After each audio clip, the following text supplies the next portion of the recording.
नमस्कार, मैं श्रेया और आप देख रहे हैं खबरें बिहार। बढ़ते हैं खबरों की ओर। बिहार में 7 चरणों में मतदान होगा। लोकसभा चुनाव का बिगुल बज चुका है। देश में 7 चरणों में लोकसभा चुनाव होगा। पहला चरण 19 अप्रैल, दूसरा चरण 26 अप्रैल, तीसरा चरण 7 मई और चौथा 13 मई और पांचवा 20 मई, छठा 25 और सातवां 1 जून को होगा। वहीं 4 जून को काउंटिंग किया जाएगा। पहले चरण 19 अप्रैल को औरंगाबाद, गया, नवादा और जमुई में चुनाव होगा। जानिए किस जिले में कब होगा इलेक्शन। पहले चरण 19 अप्रैल को औरंगाबाद, गया, नवादा, जमुई में चुनाव होगा। सेकेंड फेज 26 अप्रैल को किशनगंज, कटिहार, पूर्णिया, भागलपुर, बांका में चुनाव होगा। तीसरे चरण 7 मई को झंझारपुर, सुपौल, अररिया, मधेपुरा, खगड़िया में मतदान होगा। वहीं चौथा चरण 13 मई को दरभंगा, उजियारपुर, समस्तीपुर, बेगूसराय, मुंगेर और पांचवा चरण 20 मई को सीतामढ़ी, मधुबनी, मुजफ्फरपुर, सारण, हाजीपुर में चुनाव होगा। छठे चरण 25 मई को वाल्मीकि नगर, पश्चिमी चंपारण, पूर्वी चंपारण, शिवहर, वैशाली, गोपालगंज और महाराजगंज, सिवान में चुनाव होगा। सातवें चरण 1 जून को नालंदा, पटना साहिब, पाटलिपुत्र, आरा, बक्सर, सासाराम, काराकाट, जहानाबाद में मतदान होगा। चुनाव से पहले लालू को पीएम मोदी ने दिया करारा जवाब। 16 मार्च सुबह पीएम मोदी का मेरा भारत मेरा परिवार सॉन्ग भी रिलीज हुआ है। इस सॉन्ग को पूरे भारतवासियों को मोदी का परिवार दर्शाया गया है। गाने की सबसे खास बात देश के हर भाषा, हिंदी, मराठी, तमिल, तेलुगु, बंगाली, पंजाबी सहित कई भाषाओं में मैं मोदी का परिवार हूँ कहा गया है। वहीं गाने को सोशल मीडिया पर बहुत पसंद किया जा रहा है। प्रधानमंत्री मोदी ने खुद अपने सोशल मीडिया पर इस सॉन्ग को ट्वीट किया है। बालू कारोबार से जुड़े पुंज सिंह और कृष्ण मोहन सिंह के ठिकानों पर ईडी की रेड। बालू सिंडिकेट में जुड़े धनबाद के बड़े बालू कारोबारी पुंज सिंह उर्फ पूरन सिंह के घर ईडी ने छापेमारी की है। Punj Singh Aditya Multicom private limited company में डायरेक्टर के पद पर तैनात हैं। पुंज सिंह गनारायण सिंह और उनके बेटे सतीश कुमार के साथ मिलकर बालू का कारोबार करते हैं। इसी कड़ी में बिहार में भोजपुर जिले के कोइलवर के धनडीहा स्थित श्रीराम वाटिका में भी ईडी की टीम छापेमारी कर रही है। यह मामला 250 करोड़ से अधिक के राजस्व चोरी का बताया जा रहा है और अब इस मामले में प्रवर्तन निदेशालय की टीम एक्शन में आई है और अलग अलग ठिकानों पर छापेमारी कर रही है। ईडी ने शिवसेना नेता सूरज चौहान की 88.51 लाख रुपए की संपत्ति कुर्क की। ईडी ने कोविड-19 अवधि के दौरान प्रवासियों के बीच खिचड़ी के वितरण में कथित अनियमितताओं से जुड़े धन शोधन मामले में शिवसेना नेता सूरज चौहान की 88.51 लाख रुपए की अचल संपत्ति कुर्क की है। ईडी ने एक बयान में कहा कि इसके मुंबई कार्यालय ने मुंबई में चौहान के स्वामित्व वाले आवासीय फ्लैट और महाराष्ट्र के रत्नागिरी जिले में कृषि भूखंड के रूप में 88.51 लाख रुपए की अचल संपत्ति को अस्थायी रूप से जब्त कर लिया गया है। इसमें कहा गया है कि यह कार्रवाई धन शोधन रोकथाम अधिनियम के प्रावधानों के तहत की गई है। के पाठक ने वीसी और कुल सचिवों का वेतन रोका। अधिकारों को लेकर शिक्षा विभाग और राजभवन के बीच टकराव बढ़ता ही जा रहा है। शिक्षा विभाग की बैठक में नहीं पहुंचने पर राज्य के कुलपतियों और कुल सचिवों के खिलाफ एसीएस के पाठक ने बड़ा एक्शन लिया है।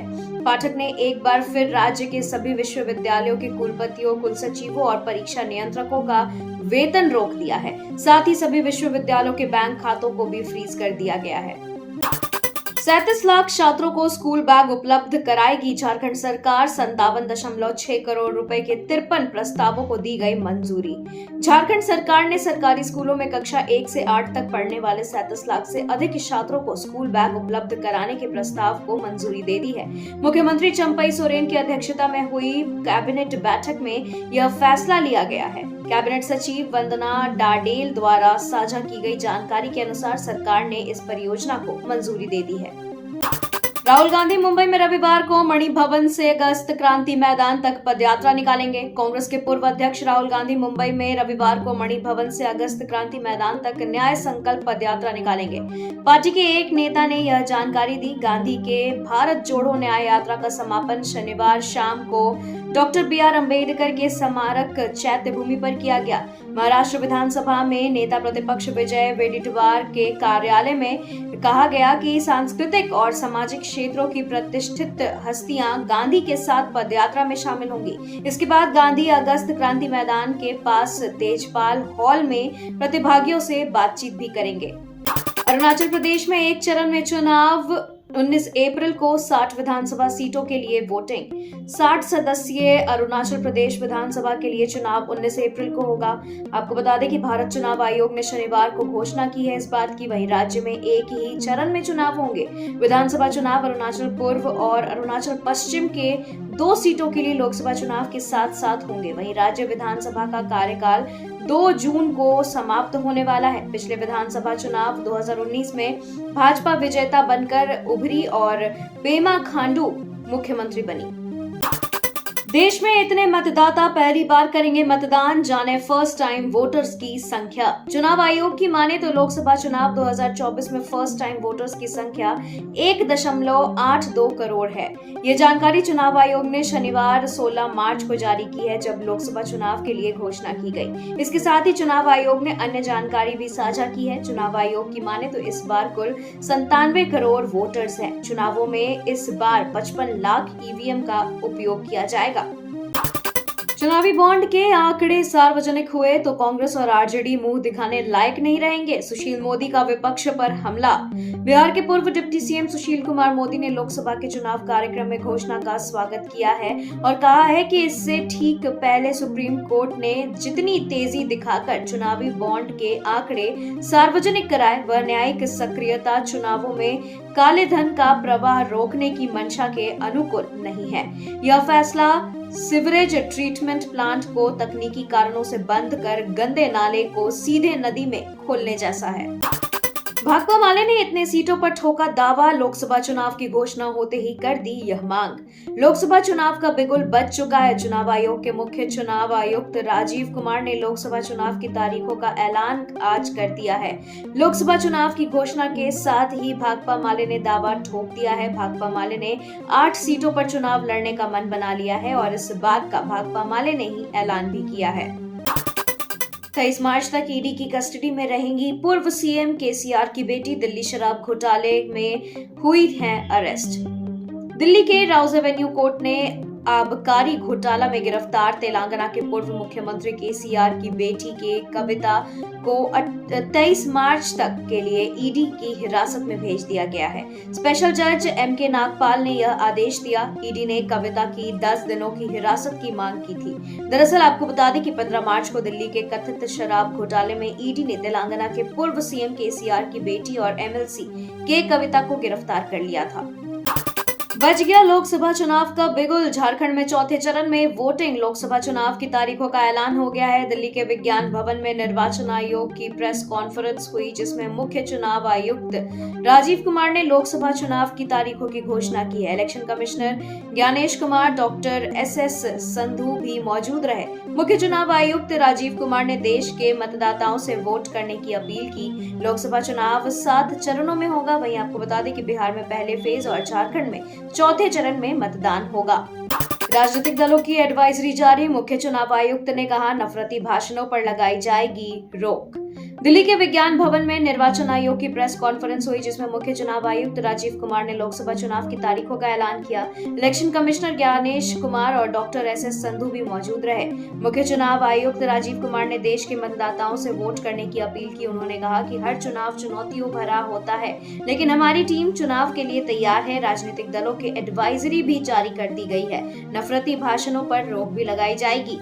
हिंदू लड़की को बुर्का पहनाकर भगा ले जा रहे थे मुस्लिम युवक, पुलिस ने किया अरेस्ट तो सच आया सामने। बिहार के जमुई से एक सनसनीखेज मामला निकलकर सामने आया है। यहाँ पुलिस ने एक बुर्का पहने नाबालिग लड़की के साथ 2 युवकों को जमुई स्टेशन से पकड़ा है। वहीं लड़की के लापता होने के बाद पिता ने थाने में अपहरण का मामला दर्ज कराया था। इसके बाद पुलिस ने इस मामले में एक्शन लिया। दरअसल जमुई में जीआरपी ने बुर्का पहने नाबालिग लड़की के साथ 2 युवकों को हिरासत में लिया है। रेल जीआरपी थाने की पुलिस ने बुर्का पहने नाबालिग लड़की को 2 युवक के साथ जमुई स्टेशन पर देखा, जहां से उन्हें गिरफ्तार किया गया। नाबालिग लड़की चंद्रदीप थाने के एक गांव की बताई जा रही है। एक्साइज पॉलिसी केस में सीएम अरविंद केजरीवाल को बड़ी राहत, राउज एवेन्यू कोर्ट ने इस मामले में दी जमानत। शराब नीति घोटाले से जुड़े मनी लॉन्ड्रिंग मामले में मुख्यमंत्री अरविंद केजरीवाल दिल्ली के राउज एवेन्यू कोर्ट में पेश हुए हैं। कोर्ट ने केजरीवाल की जमानत अर्जी मंजूर कर ली है। राउज एवेन्यू कोर्ट से सीएम को जमानत मिल गई है। कोर्ट ने केजरीवाल की जमानत अर्जी को मंजूर करते हुए 15,000 रुपए के मुचलके और 1 लाख के सिक्योरिटी बॉन्ड पर बेल दी। बीपीएससी एग्जाम में शिक्षक भर्ती पेपर लीक मामले में तेजस्वी यादव ने उठाया सवाल। नीतीश सरकार से पूछा, आखिर ऐसा क्यों हुआ? बिहार लोक सेवा आयोग द्वारा 15 मार्च को ली गई शिक्षक भर्ती परीक्षा के पेपर लीक मामले में नेता प्रतिपक्ष और पूर्व डिप्टी सीएम तेजस्वी यादव ने नीतीश सरकार पर जमकर हमला बोला है। उन्होंने सवाल पूछा है कि तीसरे चरण के शिक्षक नियुक्ति परीक्षा में पेपर लीक के कारण 4 लाख से अधिक अभ्यर्थियों को परेशानी हुई है। आखिर ऐसा क्यों हुआ? तेजस्वी यादव ने आगे लिखा कि हमने 17 महीनों में 4 लाख से अधिक लोगों को नौकरियां दी। कभी भी किसी नियुक्ति परीक्षा में पेपर लीक नहीं हुआ। T20 विश्व कप में रोहित से बेहतर है कोहली का रिकॉर्ड, जाने दोनों दिग्गजों के आंकड़े। देश में भले ही आईपीएल 2024 को लेकर रोमांच चरम पर पहुंच चुका है, लेकिन क्रिकेट प्रशंसकों की नजरें आईपीएल के ठीक बाद होने वाले T20 विश्व कप पर भी टिकी हुई है। माना जा रहा है कि आईपीएल में किए गए प्रदर्शन के आधार पर ही अजीत अगरकर की अगुवाई वाली चयन समिति इस वैश्विक टूर्नामेंट के लिए टीम का चयन करेगी। युवा सहित कई अनुभवी खिलाड़ी अमेरिका और वेस्टइंडीज की संयुक्त मेजबानी में होने वाले T20 विश्व कप के लिए अपनी दावेदारी पेश करेंगे।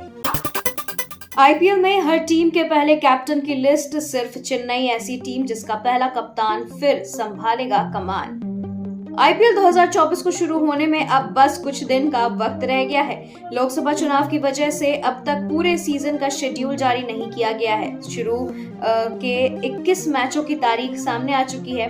बाकी 21 मैचों की तारीखें लोकसभा चुनाव के तारीखों के ऐलान के बाद ही सामने आएंगी। 17वें सीजन का पहला मैच 22 मार्च को defending champions Chennai super Kings और रॉयल चैलेंजर्स बैंगलोर के बीच चौपाक स्टेडियम में खेला जाएगा।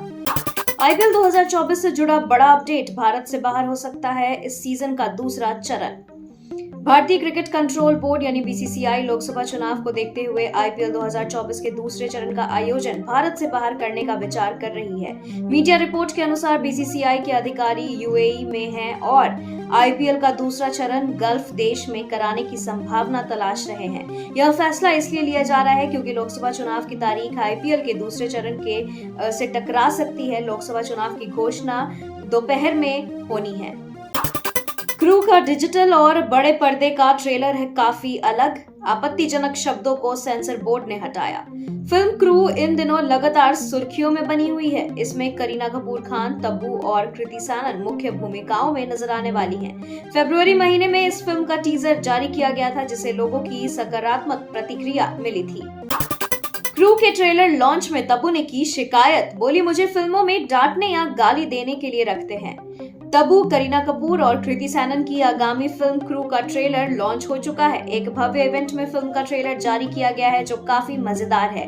इस मौके पर तीनों एक्ट्रेस नजर आई और एक दूसरे के साथ काम करने का अनुभव साझा किया है। करीना से पूछा गया कि बकिंघम मर्डर्स, सिंघम अगेन हो या क्रू, शानदार प्रोडक्शन से आपका नाम जुड़ा है। अब इस फिल्म को लेकर क्या दिलचस्प है? इस पर करीना ने कहा, हम सभी सुपर एक्साइटेड हैं। विजय देवरकोंडा, मृणाल ठाकुर की फैमिली स्टार की शूटिंग पूरी, अभिनेता ने साझा किया मजेदार video. South superstar Vijay Deverakonda इन दिनों अपनी आने वाली फिल्म फैमिली स्टार को लेकर चर्चा में बने हुए हैं। फिल्मों में उनके साथ अभिनेत्री मृणाल ठाकुर नजर आएंगी। यह फिल्म इस साल की बहुप्रतीक्षित फिल्मों में से एक है।